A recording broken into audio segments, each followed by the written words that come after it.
अस्सलाम वालेकुम। आज हमने इसेंशियल ऑयल्स या वोलेटाइल ऑयल्स की आइडेंटिफिकेशन जीसीएमएस के अंदर किस तरह की जाती है उसके बारे में समझना है। तो ये एक रॉ डेटा फाइल जो है आपके सामने ओपन हुई है। ब्राउज में जाकर हम सिंपल फाइल को ओपन कर लेते हैं। हमारे सामने ये एक टोटल आयन क्रोमेटोग्राम आ गया है। इसमें हर पीक एक कंपाउंड को शो करती है। जिस तरह एक कंपाउंड ये है, दूसरा ये, तीसरा और इसी तरह चौथा और सो ऑन। सो इनके दरमियान जो डिस्टेंस है ये दिखाता है कि पीक्स जो हैं दे आर वेल सेपरेटेड। वो यानी कंपाउंड्स अपने टाइम पर बाहर आए हैं और एक कंपाउंड दूसरे के अंदर मिक्स नहीं हुआ। हर कंपाउंड अलग-अलग बाहर आया है। एक स्ट्रेट लाइन जो है वो शो करती है कि इस वक्त कोई कंपाउंड बाहर नहीं आ रहा, जबकि एक पीक शो करती है कि ये एक कंपाउंड है जो डिटेक्टर के सामने से गुजरता है और बाहर आता है। सबसे पहले हमने अगर फर्ज करें इस क्रोमेटोग्राम की हमने पिक्चर लेनी है तो यहाँ प्रिंट की ऑप्शन है, इस पर क्लिक करें, सिलेक्टेड विंडो पर क्लिक करें और उसके बाद नेम ऑफ द फाइल लिख के सेव पे क्लिक करें। तो यहाँ पर आपके सामने ये एक ब्लू कलर की पिक्चर है, जबकि जो पीडीएफ फाइल में आपके लिए सेव होगी वो एक वाइट कलर की पिक्चर होगी, वाइट एंड ब्लैक कॉम्बिनेशन, जो कि आर्टिकल के अंदर यूजुअली हम इस फॉर्मेट के अंदर पब्लिश करते हैं, इसलिए हमें उस तरह की पिक्चर चाहिए। इसी तरह अब हम आते हैं इसकी इंटरप्रिटेशन की तरफ कि हमने एक पीक को जूम इन कर लेना है माउस के साथ। उसके बाद उसके ऊपर माउस का राइट जो बटन है उससे डबल क्लिक करना है, तो हमारे पास एक और विंडो ओपन होगी जो कि शो कर रही होगी उसका मैस स्पेक्ट्रा। तो सिंगल कंपाउंड यानी मैस स्पेक्ट्रम और more than one compounds mean mass spectra. तो अगर हम इस मैस स्पेक्ट्रम के ऊपर डबल क्लिक करें राइट वाला, तो अगर आपके पास ये विंडो आ रही है कि नो हिट्स फाउंड, तो इसका मतलब ये है कि हमने कोई लाइब्रेरी अभी तक इसके अंदर सेलेक्ट नहीं की हुई। तो हम यहाँ से जाके NIST 11 को इस अपलोड कर देंगे बैकग्राउंड में। अब इसके पीछे लाइब्रेरी रन कर रही है और अगर अब हम डबल क्लिक करेंगे तो ये हमारे सामने कंपाउंड जो है लाइब्रेरी में से जो मैचिंग कंपाउंड है वो निकाल के हमारे सामने रखेगा। और उसमें आप देख सकते हैं कि ये ऊपर वाला कंपाउंड जो है ये वाला, ये हमारा सैंपल का कंपाउंड है, जबकि जो नीचे वाला स्पेक्ट्रम दिया हुआ है ये जो मैचिंग स्पेक्ट्रम है लाइब्रेरी में से वो इसके साथ लगाया है। अब इसमें हमने दो तीन चीजें बहुत गौर से देखनी होती हैं। एक ये कि जो लाइब्रेरी है उसका लास्ट वाला जो डिजिट है या जो फिगर है वो हमारे सैंपल में है या नहीं। ये लास्ट वाली जो पीक है इसे मॉलिक्यूलर आयन पीक कहते हैं और ये पीक जो है कंपाउंड का मैस शो करती है। तो हमारे पास ये 98 हमारे सैंपल में भी है।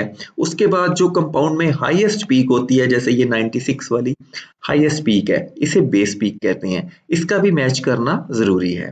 तो इसके अलावा तमाम ये सारे के सारे आपके सामने जितने फिगर्स हैं ये सारे के सारे फ्रेगमेंट्स को शो करते हैं, यानी जिस जिस में कंपाउंड टूट के मजीद छोटे से छोटे फ्रेगमेंट्स में टूटता जाता है तो उस तरह वो फ्रेगमेंट्स बनाता जाता है। तो ये जो डिफरेंट फ्रेगमेंट्स हैं इसमें जो मेजर फ्रेगमेंट्स हैं ज्यादा इंटेंसिटी वाले वो हमने लाजमी लिखने होते हैं। 7 से 8 तकरीबन हमने अपने पेपर के अंदर लिखने होते हैं और इन्हीं को मैच करना होता है। अब यहाँ पर हमने देखा कि कंपाउंड का नाम है फरफ्यूरल और उसकी क्वालिटी है 96%, जिसका मतलब ये है कि ये एक अच्छा मैच है। Any match that is above 90% is a good match और जितना ऊपर होता जाएगा उतना बेहतर है। तो यूजुअली 80% तक के मैच जो हैं they are good enough to be considered.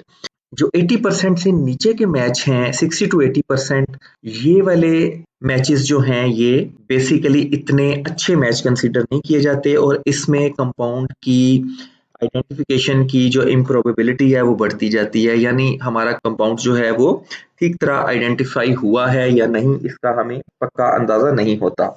जब हम आइडेंटिफिकेशन कर रहे होते हैं तो उसके अंदर जितने कंपाउंड्स होते हैं उसको हमेशा डुअल आइडेंटिफिकेशन से आइडेंटिफाई किया जाता है। पहला मेथड जीसीएमएस की आइडेंटिफिकेशन है, सेकंड मेथड जो है वो रिटेंशन इंडेक्स की आइडेंटिफिकेशन है। तो रिटेंशन इंडेक्स मैचिंग भी इसके साथ साथ ज़रूरी है। वो इसलिए ज़रूरी है कि हो सकता है हमारे पास यहाँ 2 कंपाउंड्स हों। जैसे यहाँ पर सल्फ्यूरल 96% है, इसी तरह एक और डिफरेंट कंपाउंड जैसे लिमोनिन होता, वो भी 96% मैच कर रहा होता। तो फिर हम कैसे अंदाज़ा लगाते हैं कि कंपाउंड हमारा सल्फ्यूरल है या लिमोनिन है?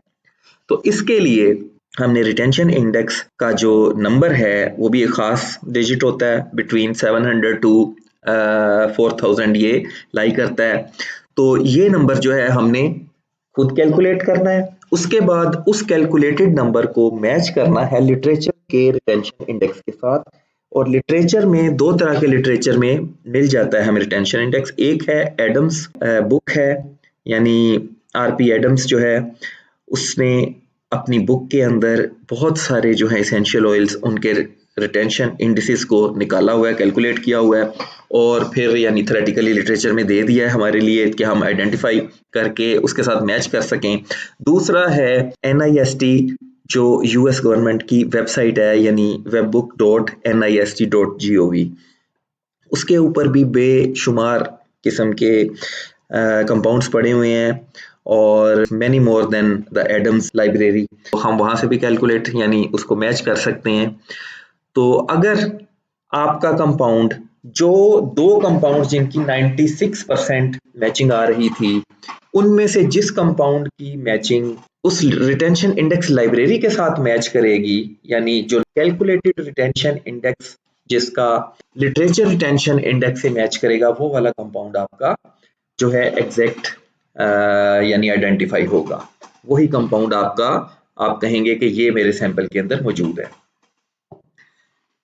फिर दूसरा ये भी हो सकता है कि बाज़ औक़ात 96% एक कंपाउंड मैच कर रहा है, दूसरा 80% मैच कर रहा है। लेकिन वजह ये है कि 96% जो मैच कर रहा है, उसके अंदर या तो मॉलिक्यूलर आयन पीक मैच नहीं कर रही आखिरी वाली, या बेस पीक बिल्कुल नहीं है, यानी कुछ पीक्स मिसिंग है। तो जब ये पीक्स बड़ी वाली मिसिंग हो तो फिर हमने उस 80% वाले को भी बहुत वर्थ देनी है, अगर उसमें ये दोनों मैच कर रही हों तो।